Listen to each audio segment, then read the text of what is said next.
안녕하세요. 네, 북그램 첫 번째 시간. 네, 인공지능 시대 최고의 교육은 독서다. 네, 진행을 맡은 서른경입니다. 반갑습니다. 네, 한 주 동안 많이 기다리셨나요? 저도 좀 설레이는 마음으로 이걸 준비를 했는데요. 여러분들을 위해서 제가 많은 것들을 또 준비하려고 저희가 1년 동안 북그램을 통해서 만나겠습니다. 네, 이제 시작해 볼게요. 인공지능 시대 최고의 교육은 독서다. 제가 이 글을 읽었을 때 아직 아이가 어리신 어머니들, 그리고 아이가 크더라도 독서 교육을 어떻게 시켜야 될지 모르시는 분들이 이 책을 읽으시면 너무 좋을 거란 생각이 들었고요.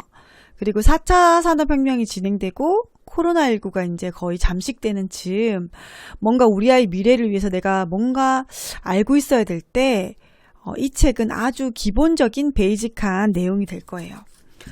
제 이야기를 들으시고 책을 구입하셔도 되거든요. 그래서 재미있게 이 이야기를 들으셨으면 좋겠습니다.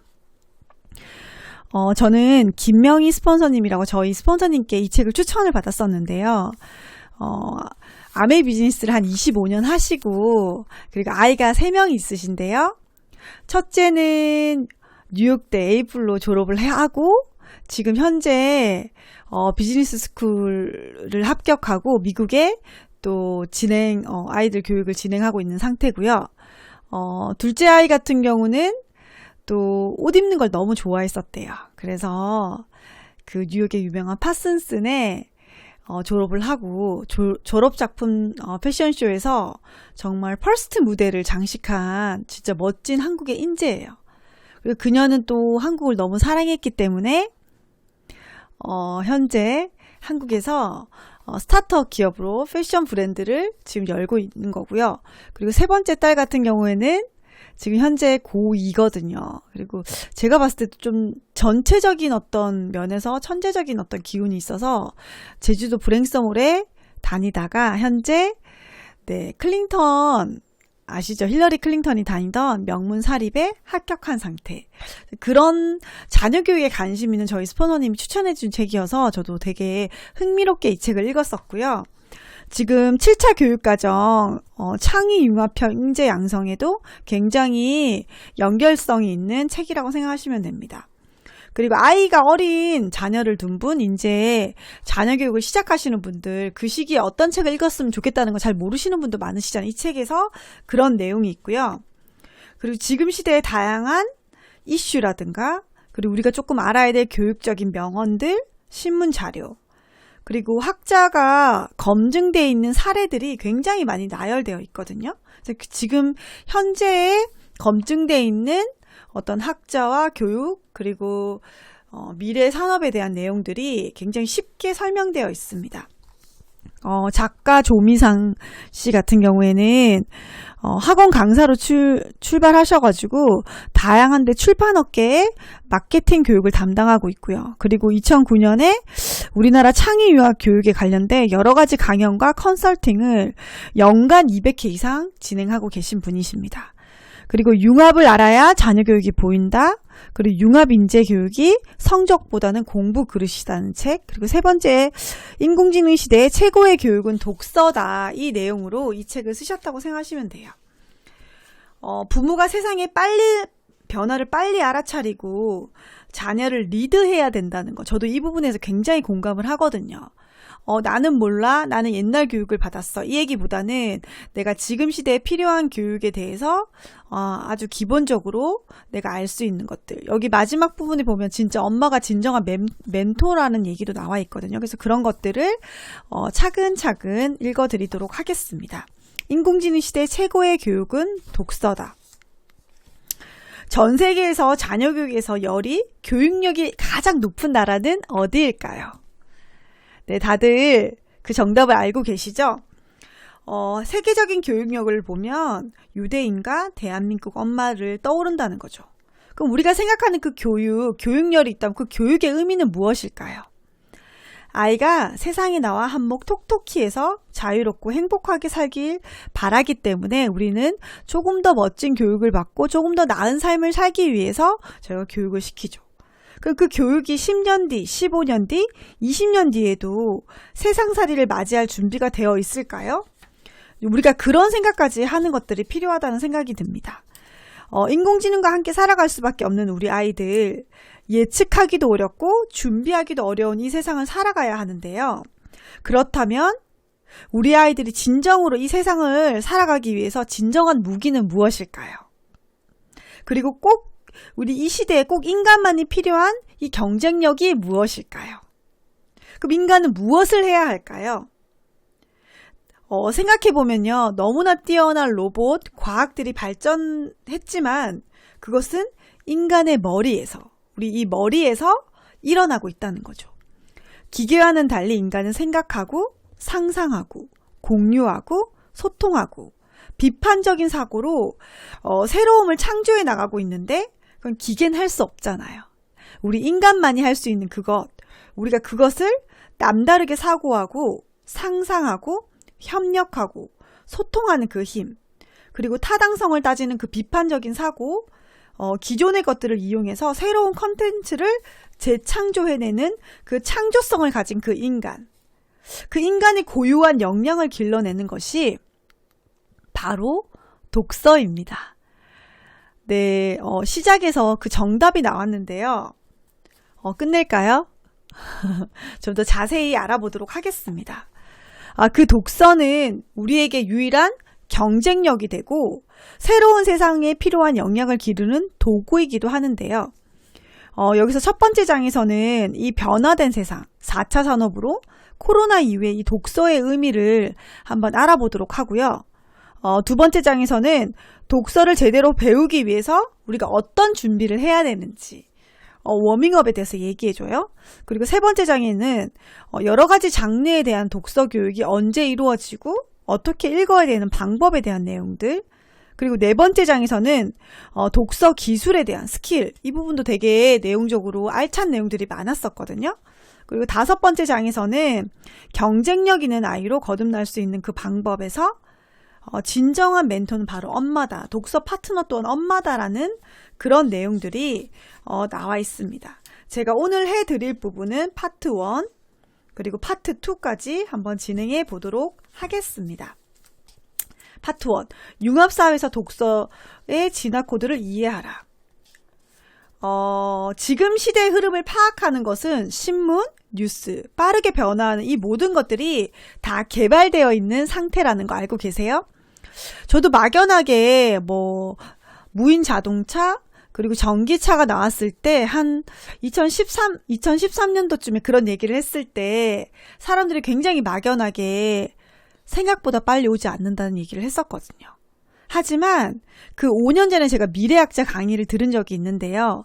매해 저 또한 트렌드 코리아랑 미래학자가 쓴 미래 보고서 책을 읽었었는데 세상에 개발되어 있는 모든 자료와 정보들은 이미 다 개발되어 있다는 거죠. 근데 그것들을 언제 상용화할 것인지에 대해서 매일매일 5천여 명의 과학자들이 고민하고 언제 스타트할 것인지에 대한 그런 것들을 프로그램을 한다는 거예요.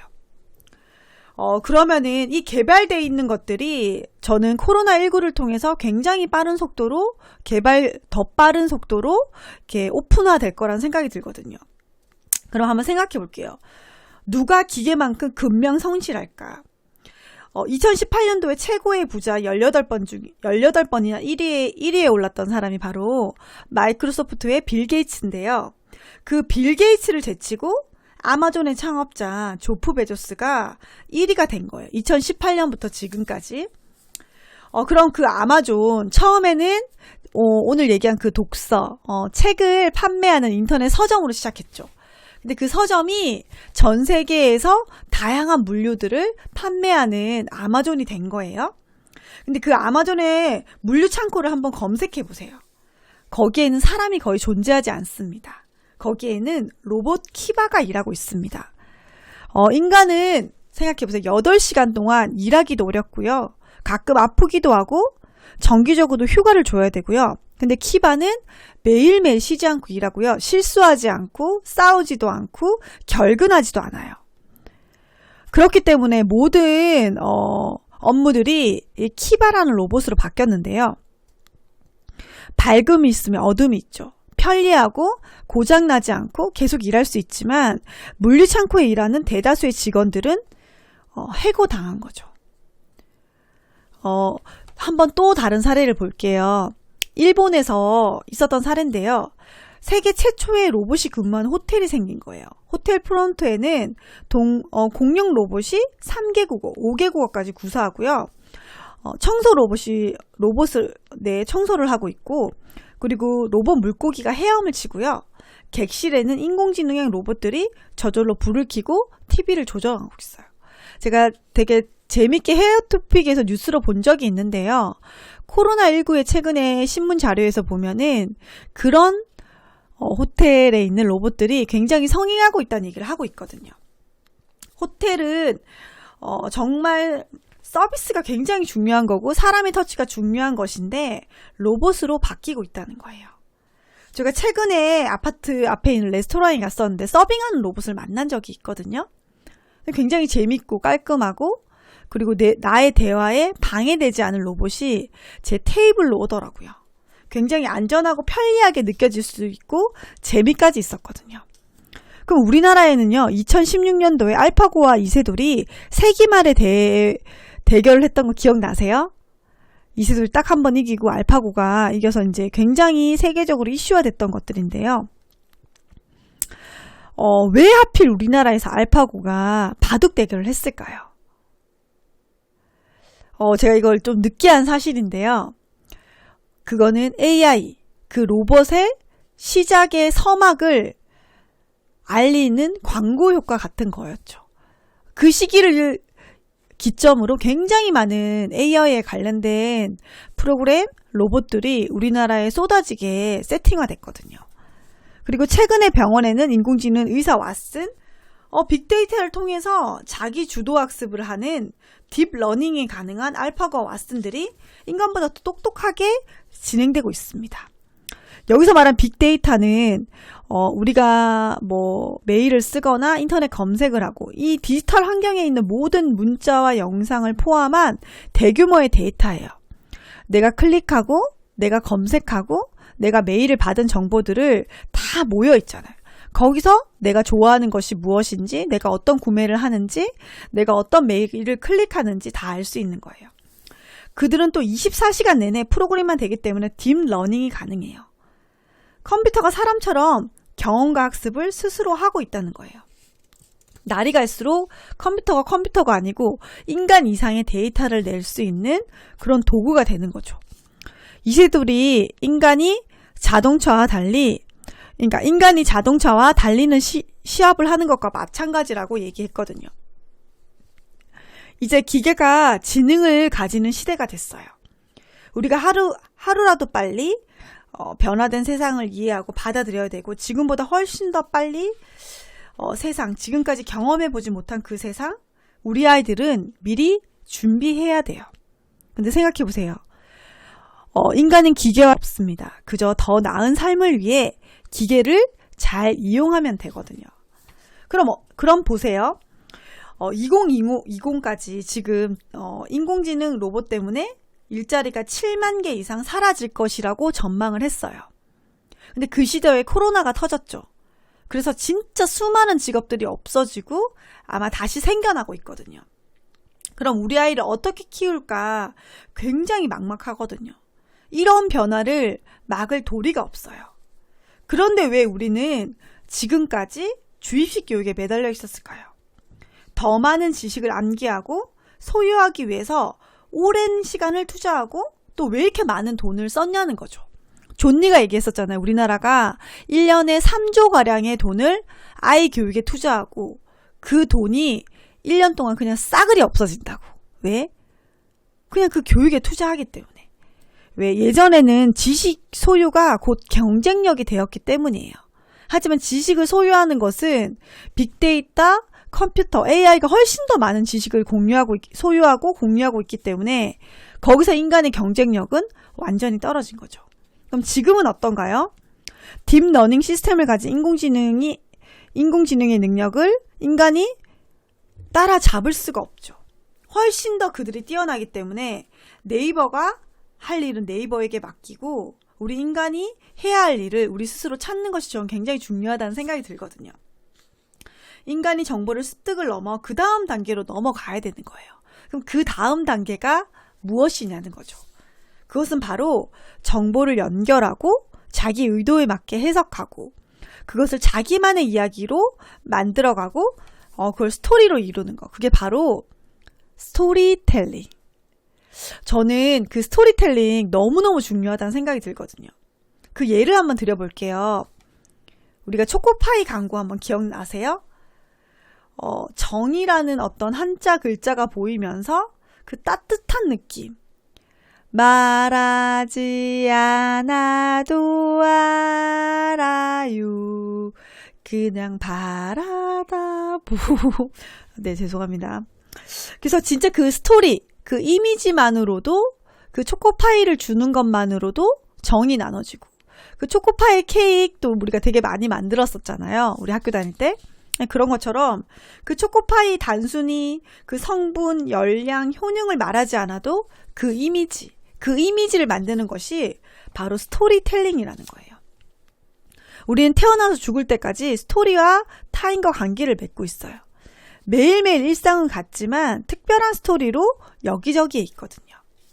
비즈니스 세계에도 항상 스토리가 있고요. 개인에게도 내 개인 블로거나 인스타그램도 매일매일 그런 스토리들이 나와 있어요. 과학기술은 매일 우리에게 새로운 정보를 주는데 우리는 그 방향을 바꿔서 인공지능과 차별성을 줘야 된다는 거예요. 그 차별성이 바로 맥락을 만들고 스토리를 엮어서 타인에게 감정을 호소하는 그 능력. 그게 바로 스토리텔링, 인간이 가진 본능입니다. 스토리를 만들어내는 능력은 어려서부터 다양한 스토리를 많이 접해야 하는데요. 타인과 스토리를 공유할수록 스토리텔링 능력은 굉장히 많이 발전하게 돼요. 인지과학자 로저 생크가 말했는데요.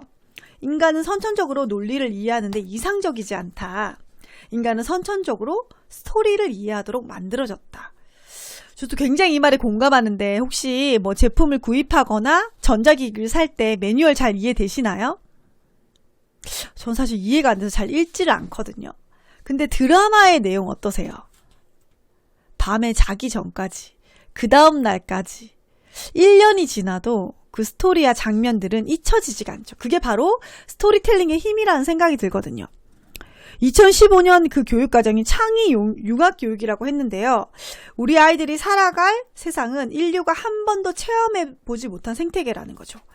이 현 시점에서 공교육이든 사교육이든 가정교육이든 교육의 변화가 필요하다는 거예요. 이제 이 세상은 학력보다는 실력을 원하고 있음을 인정하고 있어야 되고 우리나라가 시행하는 이 공교육이 이 공교육의 스토리를 한번 제가 이야기해 드릴게요. 이 학교라는 것은요.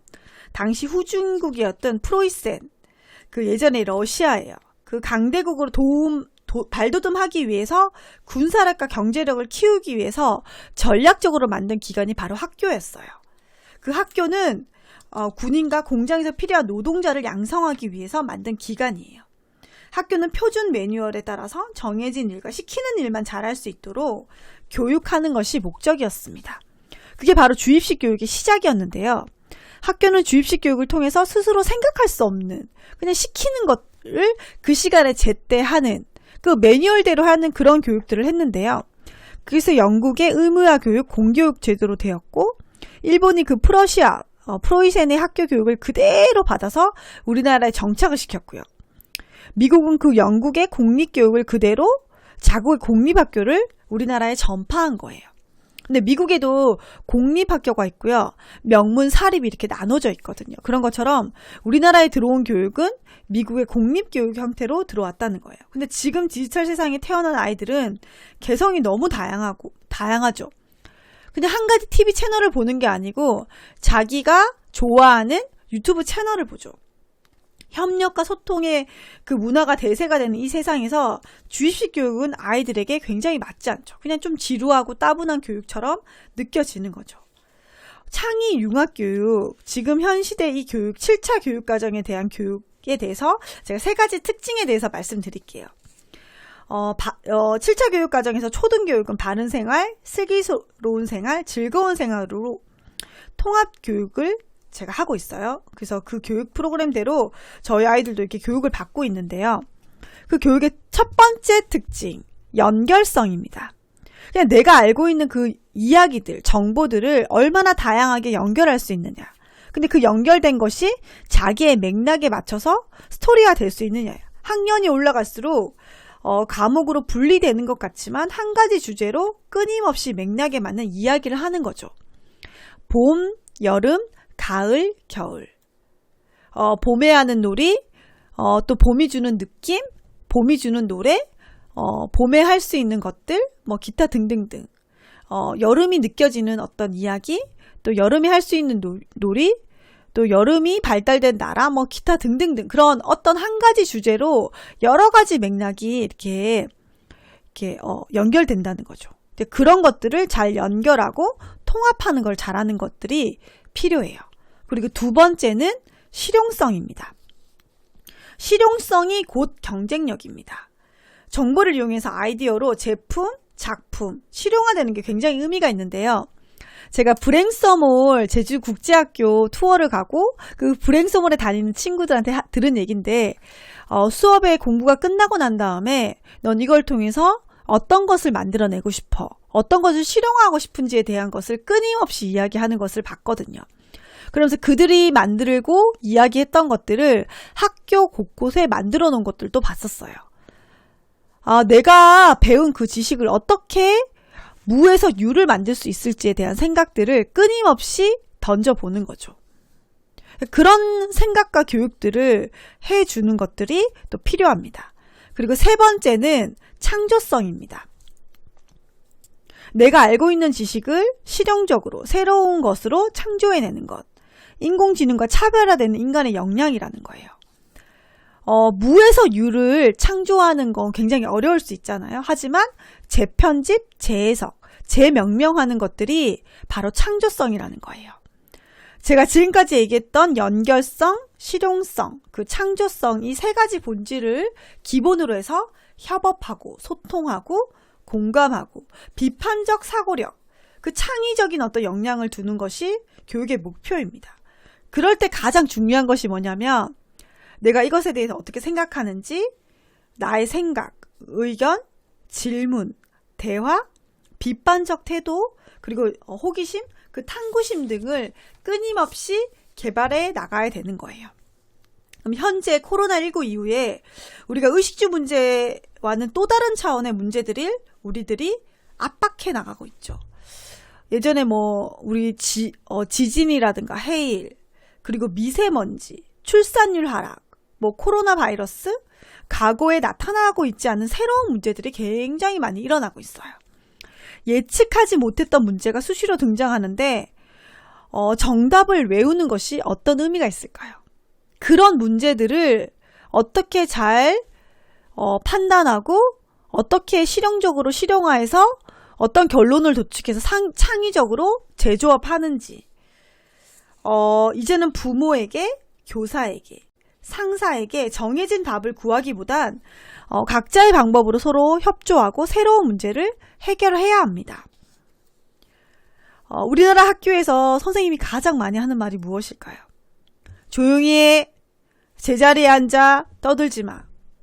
반대로 유대인 교육에서는 마하타우 셰프, 너의 생각은 어떠니? 네, 그런 이야기들을 더 이상 정답이 통하지 않은 세상입니다. 해답은 우리 아이들 스스로 찾을 거니까요. 그쵸? 제가 이 책을 읽으면서 아이들에게 했던 질문인데요. 제가 질문 한번 내볼게요. 한글을 창제한 조선의 임금은 누구입니까? 저희 초등학교 3학년 아들도 이 답에 정답을 알고 있더라고요. 저희 다 알고 있죠. 세종대왕. 두 번째 질문을 한번 해볼게요. 조선의 4대 왕 세종은 한글을 창제하였습니다. 한글을 만들 당시 세종의 마음은 어떤 마음이었을지 자신의 경험에 비추어서 이야기해보세요. 또 백성은 이런 임금의 마음을 어떻게 헤아릴 수 있었을까요? 한글 창제와 연관지어서 생각해보고 글을 써보세요. 어때요? 답이 다 나와 있죠. 근데 그 생각을 이끌어내는 거예요. 저는 우리 아이에게 아까 이 질문을 했는데 우리 첫째가 빡쳤을 것 같아요. 이렇게 말을 하더라고요. 제가 너 어떻게 그런 말을 할 수 있니? 이 얘기는 할 수 없잖아요. 그래서 왜 그랬을 것 같아? 라고 물어봤더니 자신은 글을 아는데 글을 읽지 못해서 책을 읽지 못한 백성들을 봤을 때 속상했을 것 같다 이렇게 표현을 하더라고요. 근데 그런 어떤 그 빡치는 마음, 그 마음이 간절함을 일으켜서 정말 이렇게 아름다운 글씨 한글을 만들어내지 않았나 저는 그렇게 생각을 했거든요.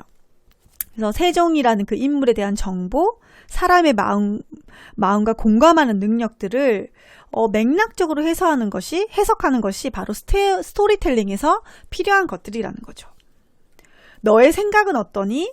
왜 그렇게 생각하냐고 그런 질문들을 많이 하는 우리가 되는 게 필요하지 않을까 생각이 들고요. 인공지능이 아무리 똑똑해도 사람처럼 자신만의 생각을 가질 수는 없다는 거죠. 우리 자신의 독창적인 생각과 의견을 길러내는 것이 굉장히 중요한 하도입니다. 그러면은 한번 볼게요. 이 와중에서 경쟁력이 무엇인지 우리가 고민하고요. 미약하지만 대책을 세워보는 것은 다름 아닌 우리 자녀들 때문이잖아요. 왜? 우리는 그들의 부모이기 때문에. 그들의 엄마이기 때문에. 그쵸? 그래서 우리가 한번 생각해 봅시다. 인터넷 사회학자 하워드 레인골드는 로봇이 인간을 위해 남겨둘 일자리는 사고와 지식을 필요로 하는 일자리가 될 것이다.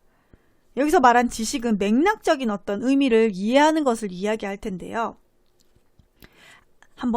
전 이 부분 너무 정말 공감되는 부분이었는데, 아까 이야기했던 그 알파고와 왓슨, 키바를 만들어낸 사람이 바로 사람이라는 거죠. 로봇이 아니고.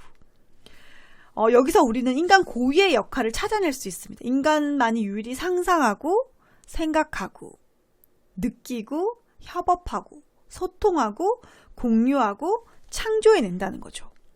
로봇과 인공지능, 그 자동화된 시스템 알고리즘은 우리의 노동을 대신할 뿐입니다. 그럼 교육은 그 눈에 보이는 외형적인 측면이 아니고 눈에 보이지 않는 내면적인 측면, 감성, 사고력, 인성을 기르고 발전시키는 것이 마땅합니다.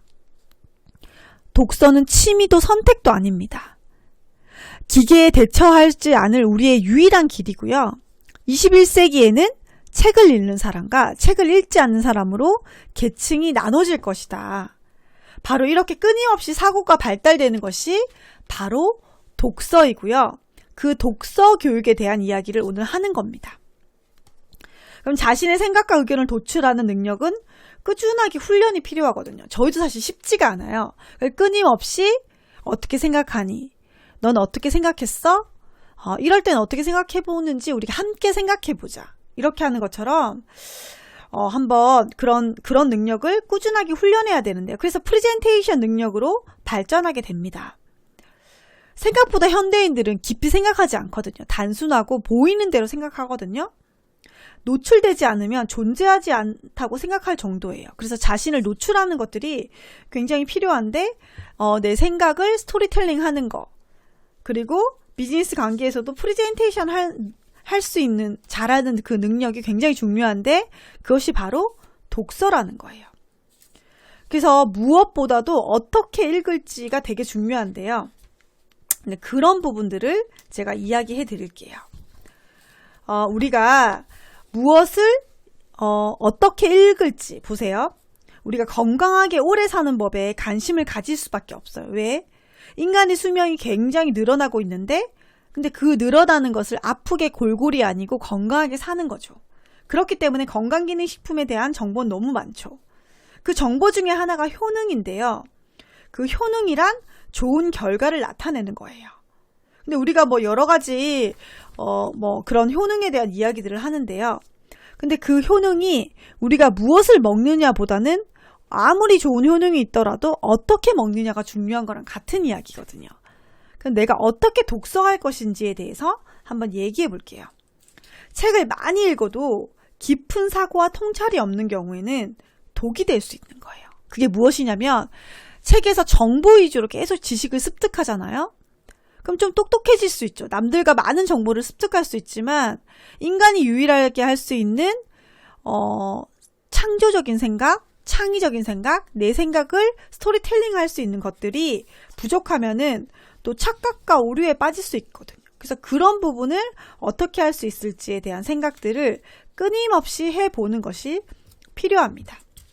그래서 우리가 독서 교육을 한다는 것은요, 처음에 읽는 거에서부터 그 다음에는 그 읽은 내용을 잘 이해하는 거. 처음에는 지식을 습득하는 거에서부터 시작하지만 그 다음에는 깊이 이해하고 사고하는 것이 필요합니다. 그래서 독서는 무엇을 읽을지보다는 어떻게 읽을지가 굉장히 중요합니다. 그래서 독서 교육의 핵심 포인트 5가지를 이야기하고 마무리하겠습니다. 독서 교육은 단순한 사실, 정보 위주의 교육이 아니고 지식을 연결하고 실용성 있고 창조력을 키울 수 있는 게 바로 책 속에 들어있다는 거예요. 두 번째, 그 책에 들어있는 그 스토리로 우리 감수성을 자극하게 되는 거예요. 그 책에 있는 스토리텔링의 이야기를 읽으면서 그 상대, 그 주인공의 이야기를 이해하는 거. 그러면서 그 소통하고 세 번째, 공감할 수 있는 능력도 책 속에서 일어나는 거죠. 그리고 여러 가지 정보의 홍수 속에서도 우리가 그냥 처음에는요, 모든 정보가 다 100% 사실이라 생각하거든요. 하지만 독서 교육을 많이 받게 되고 책을 많이 읽다 보면요, 어떤 사실이 진짜인지 그 옥석을 가릴 수 있는 비판적 사고가 되더라고요. 그래서 그런 것들도 키울 수 있게 되고요. 그리고 독창적인 문제 해결 능력을 키울 수 있는 내가 되는 거예요. 어떠세요? 이제 그런 교육을 할 수 있는 내가 되는 게 너무 필요하겠죠. 그래서 모두 이제 그런 교육을 할 수 있는 부모가 될 거라는 생각이 들고요. 네, 다음 주에 또 이 내용으로 그 다음 부분을 다 읽어드리도록 하겠습니다. 지금까지 어떠셨어요? 저는 이 책을 읽으면서 우리 아이들에게 하는 독서 교육들이 굉장히 많이 달라졌거든요.